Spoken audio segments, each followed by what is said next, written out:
Olá, minha querida Goiânia, olá, meu querido estado de Goiás. Está começando mais o Nosso Agente para você aqui na Fonte TV. Com muito carinho, muita fé, muita felicidade.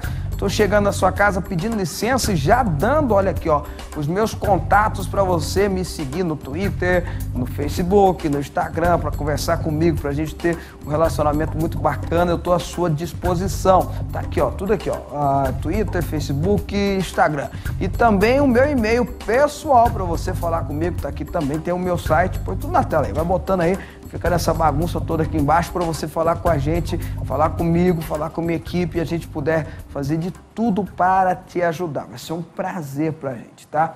Olha, hoje nós vamos falar sobre algo muito bacana que está sendo investido na saúde no mundo todo e no Brasil. Não deveria ser diferente, mas começa a acontecer. Humanização, essa palavra que é sinônimo de saúde, andava meio esquecido por alguns hospitais do país, mas parece que está voltando, né? Ela se refere à maneira como os profissionais da área tratam os pacientes. A falta dela tem impactos negativos nos tratamentos, mas, por outro lado, existe um forte movimento na saúde em busca de humanizar os atendimentos. O objetivo é oferecer mais qualidade e o que tem demonstrado contribuir bem para a melhora dos resultados nas terapias. Veja nessa reportagem especial agora no Nosso Agente.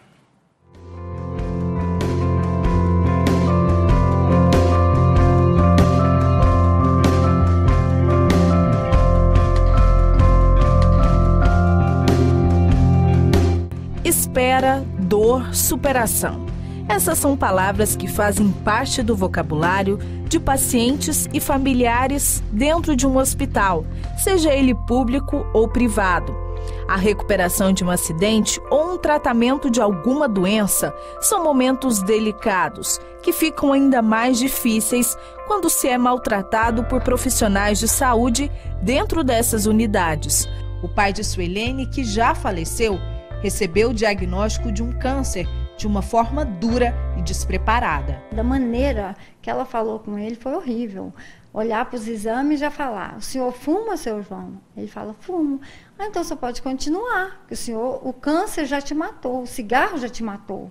Você não tem que fazer mais nada, não tem tratamento, não tem nada mais a fazer. Para mudar essa realidade, hospitais da rede pública e privada estão investindo na humanização, com o objetivo de oferecer melhor atendimento aos pacientes e dar boas condições aos trabalhadores. Não parece, mas eu estou no corredor de uma unidade de saúde de Goiânia. Aqui foram espalhados vários quadros para trazer um pouco mais de leveza em um ambiente que muitas vezes é tão pesado. A unidade visitada pela nossa equipe é o Hospital de Urgências de Goiânia. Por muito tempo, Hugo foi alvo de reclamações relacionadas ao atendimento, como a falta de atenção e respeito com o paciente. O diretor do hospital explica que a unidade, gerida por uma organização social, tenta mudar esse conceito. Não tinha a mínima condição de funcionamento por desabastecimento, pelo fato do hospital estar sucateado. O funcionário vinha trabalhar triste, com a cara ruim, emburrado, né?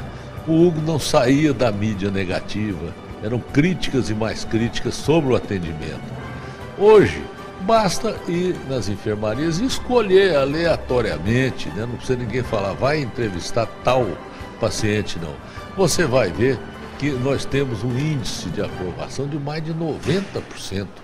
Um dos diferenciais da unidade é oferecer roupa de cama aos pacientes. Parece simples, mas antes isso não existia. Quem entrega os lençóis e toalhas são funcionárias bem simpáticas que atendem pelo nome de Dona Gentileza. Após sofrer um afogamento, Jefferson passa por um tratamento longo e delicado.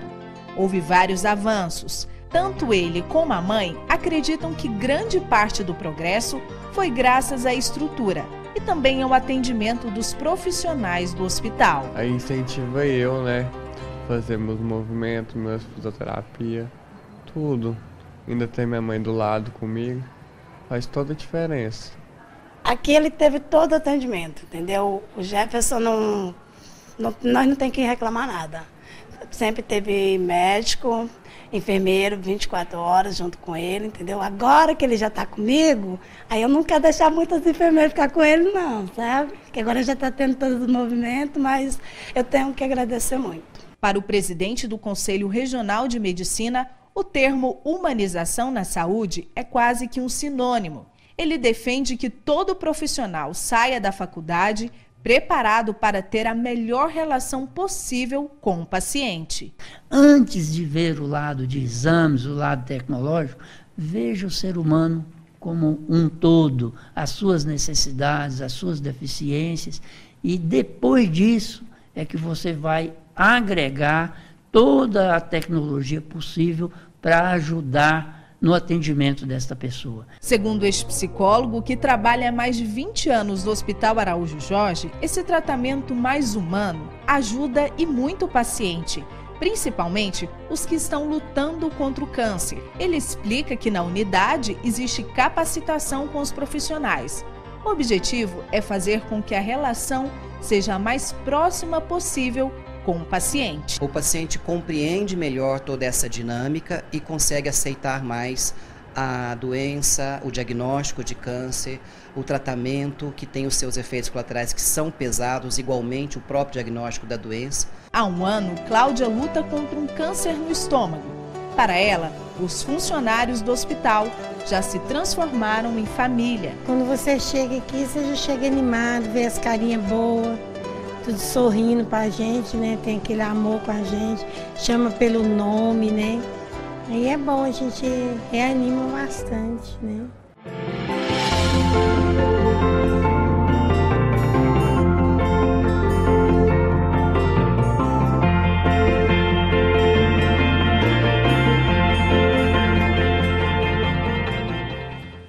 A verdade é que o carinho faz bem para todo mundo, né? Carinho faz bem para quem está precisando ser atendido, para quem precisa de tratamento. Carinho faz bem mesmo. É só deixar que a humanidade que há em todo mundo, que Deus deu para todo mundo, sobressair aquela falta de humanidade que o mundo tenta oferecer.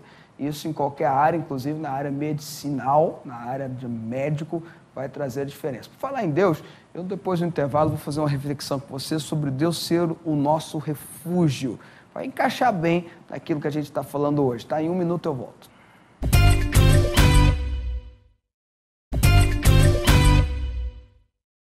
A reflexão de hoje é sobre Deus. Deus é o nosso refúgio. Veja. Salmos 46, um salmo muito bonito, um salmo dos filhos de Corá, ou Coré, que fala assim.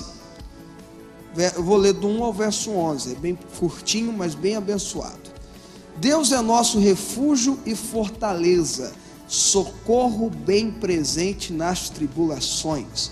Portanto, não temeremos, ainda que a terra se transtorne e os montes se abalem no seio dos mares, ainda que as águas tumultuem e espumejam, e na sua fúria os montes se estremeçam. Verso 4. Há um rio cujas correntes alegram a cidade de Deus, o santuário das moradas do Altíssimo. Deus está no meio dela, jamais será abalada. Deus a ajudará desde antemanhã. Bramam nações, reinos se abalam. Ele faz ouvir a sua voz e a terra se dissolve.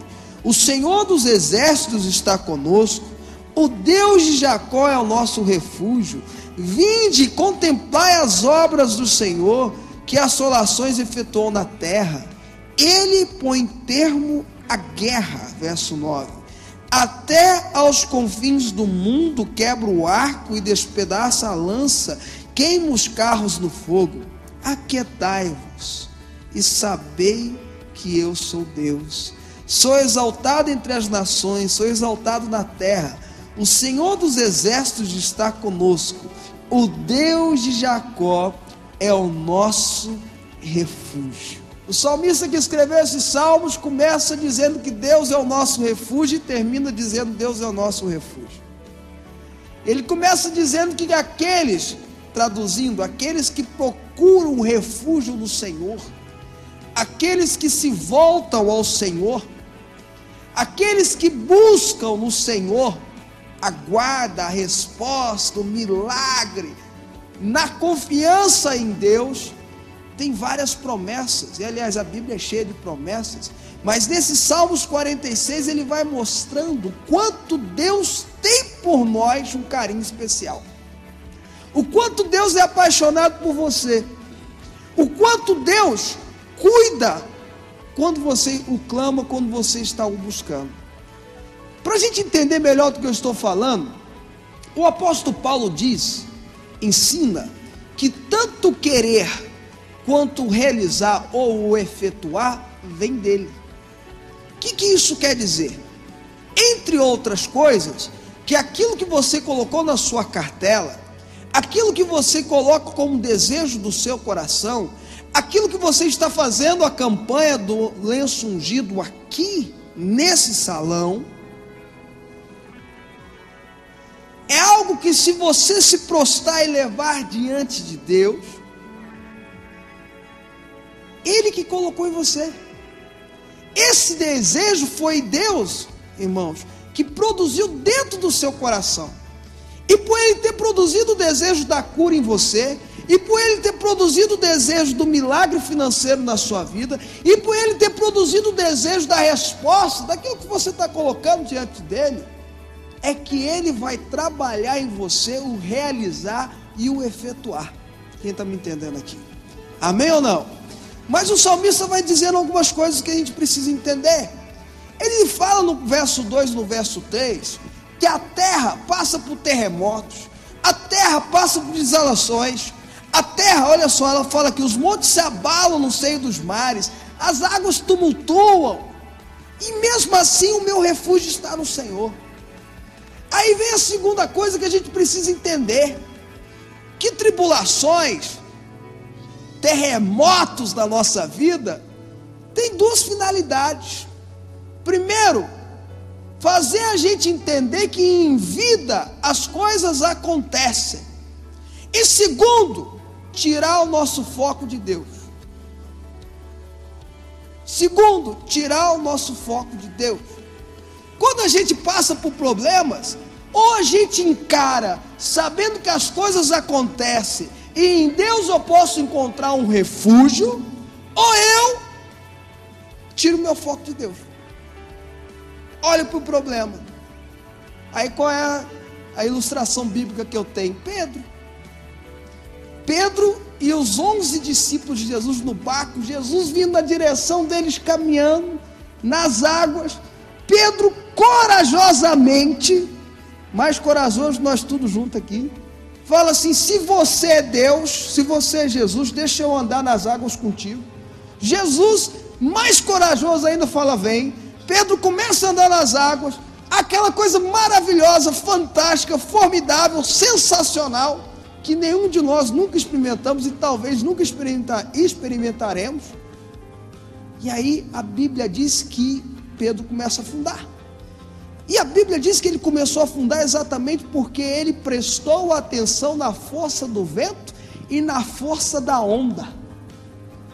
Quantos de nós, quando fazemos uma campanha de oração, quando fazemos uma campanha do lenço, ou qualquer outra campanha, ou qualquer outra reunião, ficamos prestando atenção no terremoto da terra, no problema que a gente está enfrentando, na luta que a gente está enfrentando, no sopro do vento, na força da onda, e esquecemos que quem mandou a gente andar sobre as águas foi Jesus. E esquecendo que quem produz em nós o querer foi Ele. E esquecendo que quem realiza o efetuar em nossas vidas é Ele. E esquecendo que Ele é o nosso refúgio e fortaleza, socorro bem presente nas adversidades. Não, a terra treme. E a gente não pode esquecer que enquanto eu presto atenção no terremoto, o terremoto tem força na minha vida. Quando eu presto atenção no problema, o problema cresce na minha vida. Quando eu dou importância para o que está acontecendo comigo, mais até do que ele merece, ele fica grande. Eu gosto dessa ilustração bíblica. A luta de Davi com Golias, para mim, tem ensinamento demais da conta, irmãos. Uma das coisas que eu pego de Davi e Golias é a diferença de como Davi encarou Golias e como o resto do povo encarou Golias. Eles estavam tão assim fissurados em Golias que eles nem perceberam ou calcularam que talvez o exército deles era maior do que os filisteus. Golias era só um. Que se alguém pegasse uma flecha e jogasse de longe, podia matar ele. Eles não calculavam isso. Mas eles calcularam, e a Bíblia fala isso, eles calcularam o tamanho da lança, o tamanho do escudo, o tamanho da roupa, do elmo de Golias. Eles calcularam e conseguiram raciocinar, pastor Rodney, que o tamanho da ponta da flecha podia fazer uma destruição terrível. Olha só, vocês estão entendendo? Desculpa a expressão, estão entendendo a viagem deles? Eles calcularam tudo, ficavam olhando, olha o que Golias pode ser contra nós. Aí chegou Davi, rapazinho de 17 anos, Bíblia diz de boa aparência, ruivo, ou seja, bonitinho, filho do papai e da mamãe. Chegou lá, e aí a Bíblia diz que o filisteu, Golias, saiu xingando de novo, amaldiçoando o povo de Israel, falando contra Deus, chamando para a briga. O povo tudo ficou tremendo.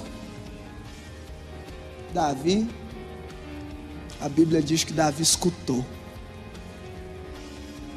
Aí não interessa, gente, eu vou fazer um resumo bem claro aqui do que aconteceu. Davi olhou para Saul e falou: pode deixar que eu vou lá. E pode deixar que eu vou lá com 5 pedrinhas. E pode deixar que eu vou lançar uma pedra na cabeça dele. Sabe por quê? Porque ele vem com espada, com lança, com não sei mais o que, com escudo, mas eu vou em nome do Deus Todo-Poderoso, Altíssimo dos Exércitos. E se eu estou em nome do Deus Todo-Poderoso, ele pode estar com flecha, pode estar com lança, pode estar com elmo, pode estar com o escudo mais pesado que eu, a minha pedrinha tem mais força do que ele. Vocês estão me entendendo? Ele vai falando assim, mesmo que a fúria venha, os montes estremeçam, e faça isso, aquilo, outro, há um rio, olha aqui no verso 4, que as correntes alegram a cidade de Deus. E aí no verso 5, Deus está no meio dela e jamais será abalada. Mesmo que aconteça tudo isso, eu tenho que ter uma confiança que na igreja do Senhor há um rio que sai, que cura, que liberta, que transforma, que restaura, que alegra os corações. E sabe por que esse rio tem esse poder todo? Sabe por que o rio da igreja tem esse poder todo de fazer todos esses milagres? Porque Deus está no meio dela e jamais será abalada. Aqui, 4 e 5. Eu tenho que entender isso. Que eu estou passando por esse problema, eu estou passando por essa luta, eu estou guerreando pela minha família, eu estou guerreando pelos meus negócios, eu estou guerreando pelo meu milagre. Que tem tribulação, que tem terremoto, que tem Golias, que tem adversidade, que tem filisteu.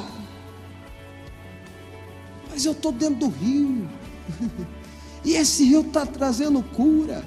E esse rio me fortalece. Esse rio é cheio de milagre. Porque o meu Deus está nesse rio. E esse rio, quem está no rio jamais será abalado. Quem toma posse para a tua vida isso aqui? Fala assim: Senhor Jesus, eu estou dentro do rio, e esse rio me alegra, me fortalece, e esse rio, rio do Senhor, nele eu jamais serei abalado. Aí eu vou pular os 3 versos, depois eu volto para ele. Eu quero que você vá no verso 10, porque é o versículo que o cristão mais deveria entender, mas tem mais dificuldade de entender, sabia? É o versículo mais difícil para o cristão. Diz assim: aquietai-vos e sabei que eu sou Deus. É o versículo mais difícil para o cristão. Aquietai-vos e sabei que eu sou Deus. Por quê? Porque a gente é cheio de ansiedade humana, é ou não é? A gente é cheio de preocupação, a gente é ansioso. Vocês estão entendendo ou não? A natureza nossa é ansiosa. A gente fica esperando: Deus, que horas que o Senhor vai me responder? Ah, meu filho, você começou a falar comigo agora. Mas Deus, eu quero a resposta. Deus, Deus, e o milagre, Deus, o Senhor me prometeu, Deus.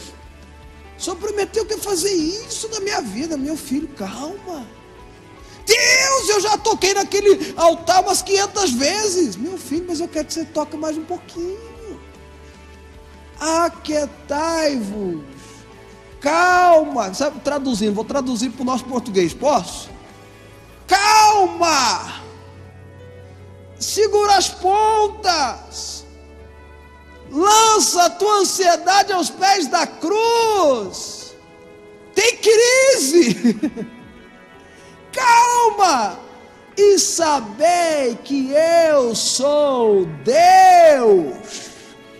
Calma. Fica quieto e espera que eu estou indo te livrar. Espera, lança a tua... Olha, outro versículo poderoso que cristão não sabe fazer, que precisa aprender. Lança a tua ansiedade aos pés da cruz de Cristo. Joga lá nos pés de Jesus a tua ansiedade, a tua preocupação, a tua angústia. Irmão, está angustiado? Ore. Está preocupado? Ora mais um pouquinho. As coisas ficaram ruins? Tira um tempo de oração. Piorou? Ore mais. Aquietai-vos. Calma. Espera. Eu sou Deus. Eu estou no controle de todas as coisas. Eu estou cuidando de você. Nenhum fio do teu cabelo pode cair sem a minha autorização. Calma. Vocês estão entendendo ou não? Então, meu irmão, quando você pegar o lenço e levar para ungir alguém, para ministrar sobre a vida de alguém, para ministrar na sua casa, para ministrar aonde você for, o que você está pedindo, o que você está clamando, saiba, quieto meu coração, lança a minha ansiedade nos pés da cruz, lança a minha angústia aos pés de Jesus.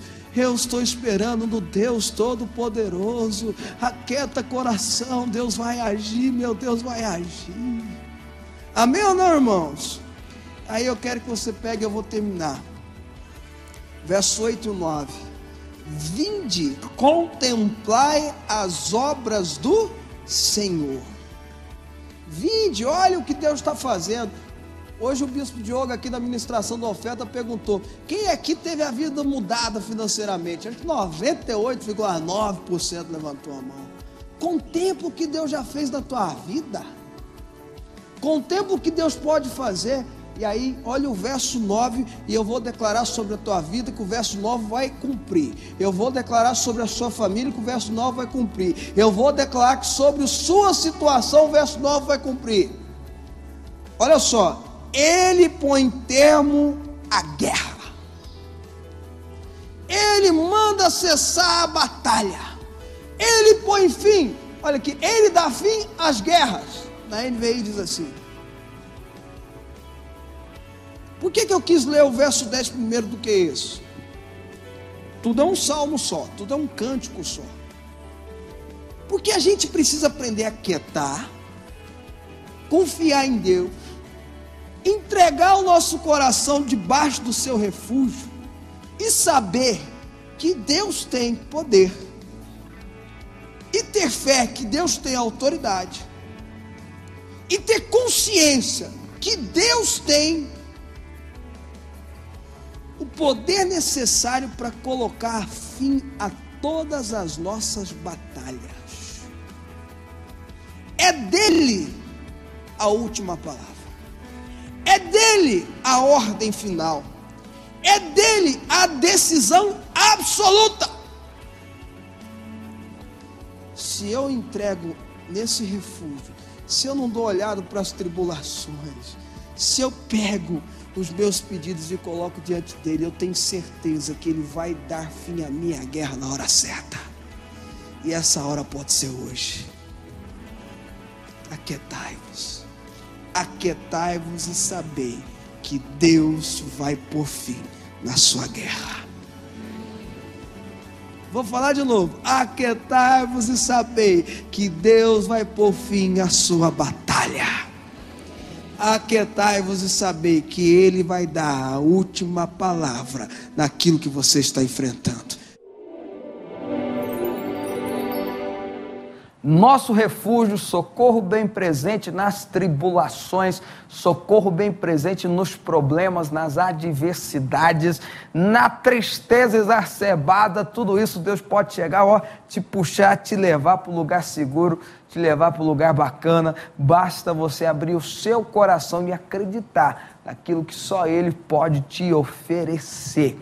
Eu vou terminar o programa hoje com um clipe bem bacana, um clipe bem legal, que eu gosto muito de um amigo meu, que é o Pregador Lu. Ele grava uma música com o Davi Sácer. Aliás, já era uma música dele antiga, o Davi Sácer veio e só deu uma incrementada e ficou muito bacana. Que Deus te abençoe, muito obrigado pelo seu carinho, obrigado pela sua companhia. Amanhã eu tô de volta.